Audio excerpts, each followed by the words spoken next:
Hey everyone, this is Erik. It's another great day of recovery. I am taking people through the steps as my experience, strength, and hope. I'm not speaking for any 12-step program in general, but as a therapist who helps people through addiction, I feel the need to do something like this. Oh, it's been a week. I just want to say my dear mother-in-law has passed away, and so she's no longer here with me in in on this side, but on the other side. And so it brings up lots of feelings. It brings up family dynamics, all kinds of things. So I want to even just use step 4, which we'll be talking about today, on how to do just that. Um, and we're going to read together here. Um, so let's do this. Let's just jump right in. So if you have your trusty AA books handy and we go to page 64, you're going to see that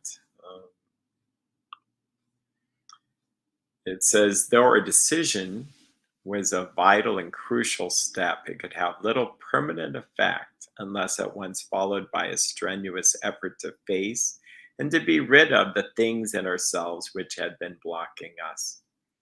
Our liquor, or lust, or spending, or gambling, shopping, overeating, fixing others was but a symptom.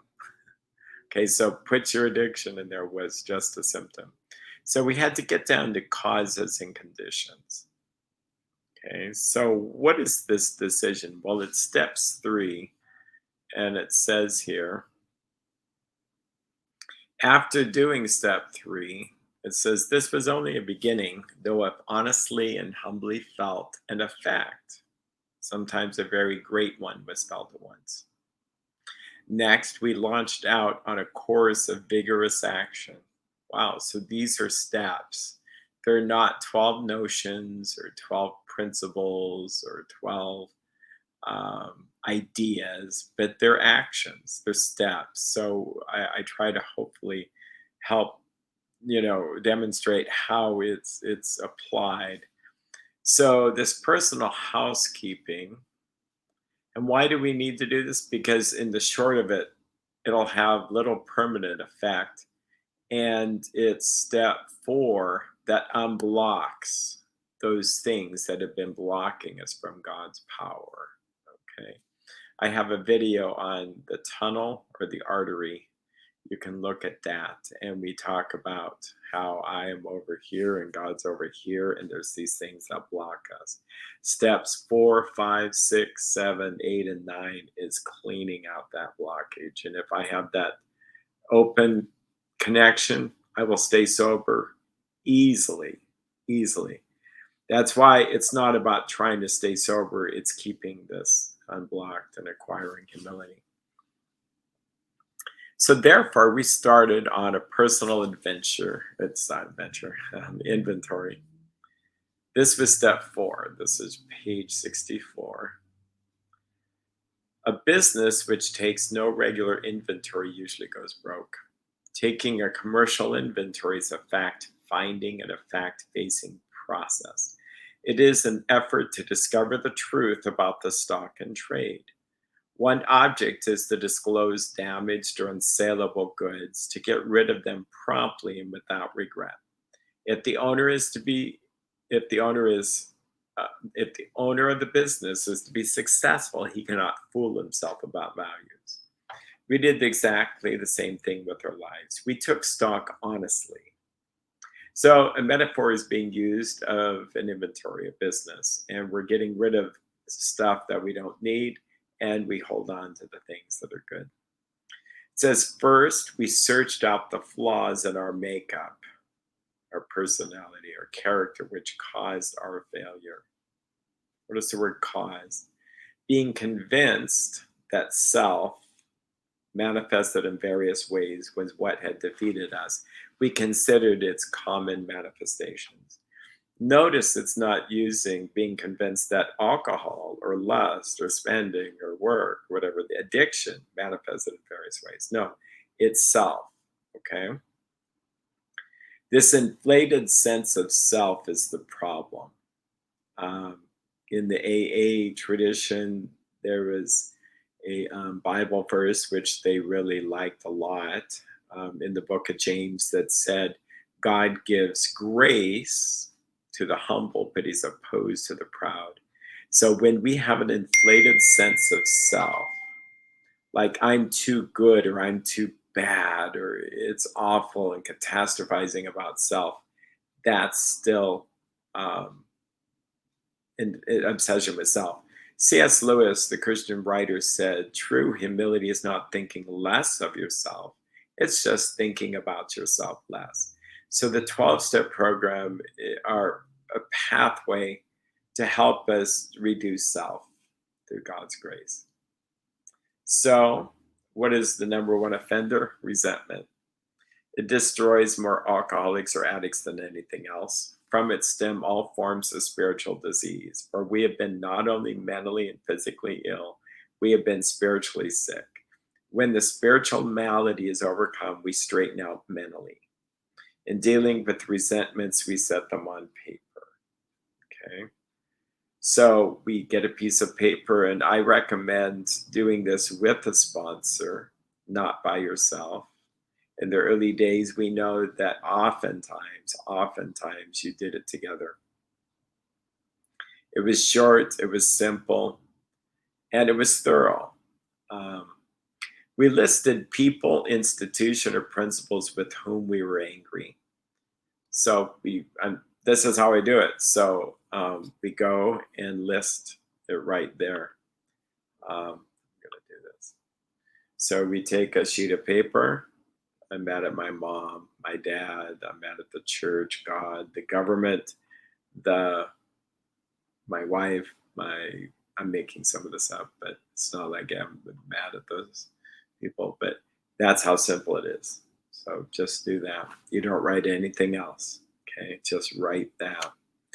Then it says,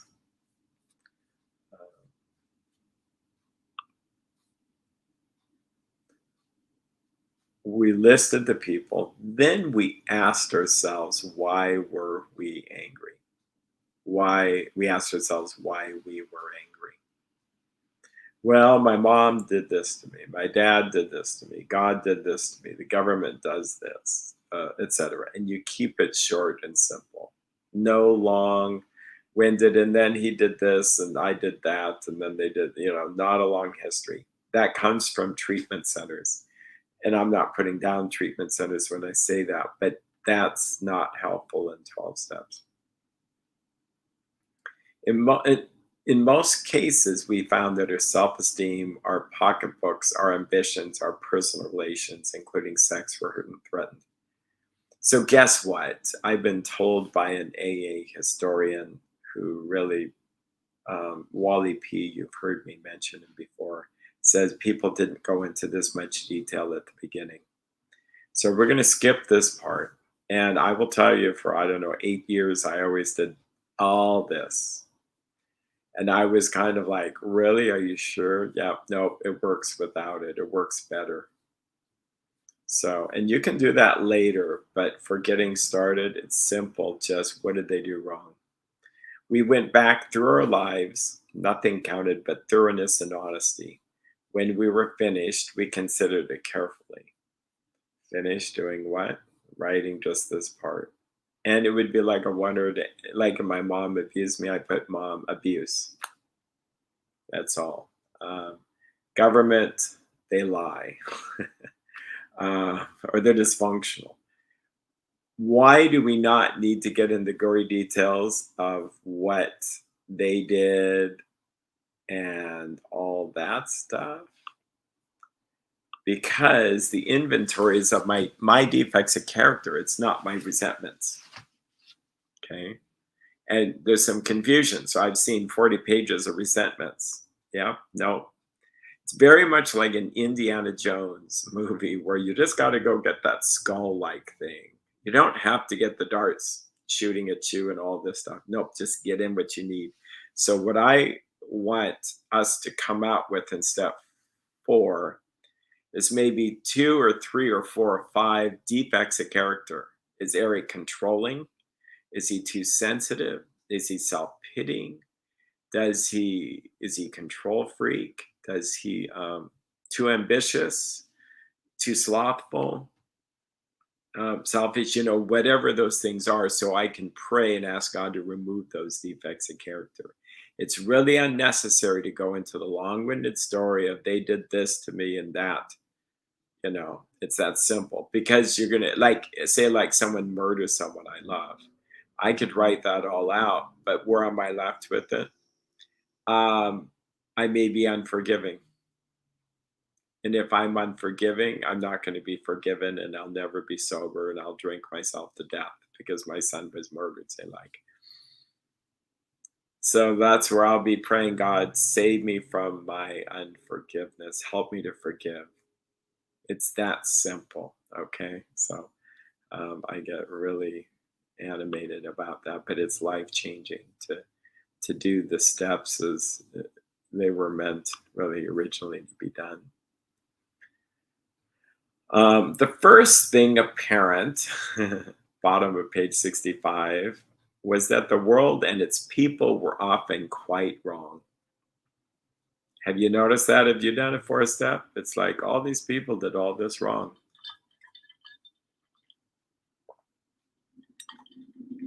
This is a nice water bottle. I got it from my daughter. The usual outcome was that people continued to wrong us and we stayed sore. Isn't that the truth? We get sore, we hold on to a grudge list, we harbor resentment. I've had this, I don't know if it's a vision, but this idea that a harbor has like 2 arms to it to hold ships. If there's not one arm, there's not protection from the ocean. But one arm of resentment is the actual pain for me. It hurts that they did this to me. And the other arm is like justification. Like, I feel justified in this. Like, they really did me wrong. And I know I'm right and they're wrong. If I hold on to that, I'm in trouble. So I need to let go. Okay. We stayed sore. Sometimes it was remorse. And then we were sore at ourselves. Yep, I'm just checking here to make sure that I'm not sharing the screen here. Sometimes it was remorse and we were sore at ourselves. But the more we fought and tried to have our own way, doesn't that sound like step 3 here, self-orientedness, the worse matter got. As in war, the victor only seemed to win. Her moments of triumph were short-lived. And that's a true statement. That's something to really ponder. It is plain that a life which includes deep resentment leads only to futility and unhappiness. To the precise extent that we permit these, do we squander the hours that might have been worthwhile. But with the alcoholic or addict or sexaholic, whose hope is the maintenance and the growth of a spiritual experience, this business of resentment is infinitely grave. We found that it is fatal, for when harboring such feelings, we shut ourselves off from the sunlight of the spirit. The insanity of alcohol, lust, food, spending, whatever, returns and we drink again. And with us, to drink is to die. If we were to live, we had to be free of anger. The grouch and the brainstorm were not for us. They might be the dubious luxury of normal men, but for alcoholics or addicts, these things are poison. We turned back to the list, where it held the key to the future. We were prepared to look at it from an entirely different angle. We began to see that the world and its people really dominated us. In that state, the wrongdoing of others, fancy to real, had power to actually kill. How could we escape? We saw that these resentments must be mastered, but how? How could we could not wish them away any more than alcohol? So the key here is to look at it from an entirely different angle. And that's true. In this last week, I've had to see things from an entirely different angle. And so after this video, I'll post another video that talks about step 4 in action. Okay. There's step 4 that we do when we sit with our sharing partner or sponsor and go through it. But then there's step 4 that's just we do right there as the anger, the resentment's developing. So there is these words, I will reemphasize them. How can we escape? We saw that these resentments must be mastered, but how? We could not wish them away any more than alcohol. So here's the thing. Do you think sharing in meetings, telling people how bad things are and getting some head nods and pats on the back is going to help? Yeah, no, that's not how we get rid of them. This is how we get rid of it. This was our course, and I put a 1, a 2, a 3, a 4, etc. 1, we realized that the people who wronged us were perhaps spiritually sick. Wow, different metaphor. So if I'm mad at my mom, my dad, and how they raised me, they were perhaps spiritually sick. The government, politicians, perhaps spiritually sick. Traffic, people out there driving crazy, perhaps spiritually sick. If someone had harmed your family member to the point of murder, perhaps spiritually sick. Yeah, there's probably not any situation where we could be mad at something that we couldn't deep down say they're spiritually sick. Though we did not like their symptoms and the way they disturbed us, they, like ourselves, were sick too. So now I smile. Why? Because when I'm mad or resentful, I'm not thinking of them as symptoms. I mean, like, what do you mean symptoms? They're hurting me, or they lied, or they can't have good communication, or they're giving false information, or they're driving like a maniac, or they're rude, or they're controlling, or I'm taking some other people's inventory. Yeah, all those are symptoms. And if I can put on these glasses to see it through a sickness metaphor, even for those that are Christian, a sin sickness metaphor, I'll be fine. 2, we ask God to help us show them the same tolerance, pity, patience that we would cheerfully grant a sick friend. 3, when a person offended, we said to ourselves, this is a sick man. How can I be helpful to him? God, save me from being angry. Thy will be done. There it is. Many years later, when I was reading this, it dawned on me there was a 7th. We avoid retaliation or argument. We wouldn't treat sick people that way. If we do, we destroy our chance of being helpful. We cannot be helpful to all people, but at least God will show us how to take a kindly and tolerant view of each and every one. Okay. So this works. It's hard to do, but it works. It takes prayer, but it works. It works so well. You'll find yourself forgiving people, letting things go, not being resentful over and over. Resentment, sentire in Latin, means to feel.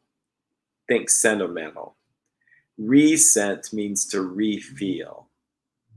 So the first time they hurt me, but the next zillion times that I replay it in my mind or hold on to it like a sick addiction, which inebriates me with what I call resentahol, where I can't see clearly, I can't hear clearly.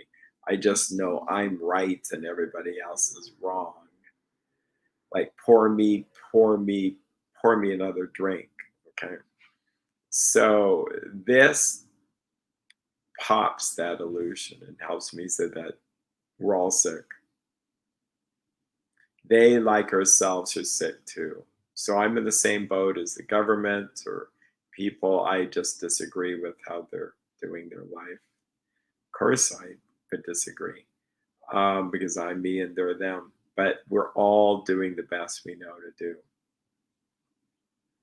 Doesn't mean everybody's doing well or everybody's treating people well. It's not lowering standards, but assuming that they're trying to better their lives, that when they have their problems, they're afflicted with sin, they're afflicted with this disease.